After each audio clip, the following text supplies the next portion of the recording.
Hi all குழந்தைங்கள ஸ்கூல்லேருந்து கூப்பிட்டுட்டு வீட்டுக்கு தான் போயிட்டுருக்கேன். வீட்டுக்கு போகிற வழியிலே பார்த்தீங்கன்னா, ரொம்பவே விளையாண்டுட்டு இருந்தாங்க. ஏன்னா, இப்போ ஜாக்கெட் போடாதனால கம்ஃபர்டபுளாக இருக்குது அவங்களுக்கு விளையாடுறதுக்கு. வீட்டுக்கு வந்தோடனே அவங்களுக்கு லஞ்ச் ஊட்டி விட்டுருவேன். ஏன்னா 12:30க்கு லைட்டாக தான் சாப்பிட்ருப்பாங்க. ஸோ, நம்ம வீட்டுக்கு வந்தோடனே நமக்கு சாப்பாடு ஊட்டினா தான் திருப்தியாக இருக்கும். அதுக்கு மேலே ஒரு 6 மணிக்கு மேலே தான் ஒரு சரி ஸ்நாக்ஸ் பண்ணலாம் அப்படின்ட்டு பண்ணிகிட்ருக்கேன்.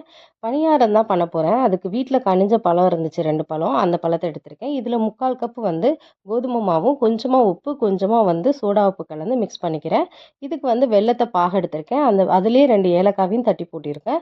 ரொம்பலாம் வந்து தண்ணி ஊத்திறாதீங்க. கொஞ்சமா ஊத்தி பாகு எடுத்துக்கோங்க. ஃபர்ஸ்ட்டு மிக்ஸ் பண்ணி பாருங்க. அப்புறம் தண்ணி தேவைப்பட்டா கொஞ்சமா தண்ணி மிக்ஸ் பண்ணிக்கோங்க.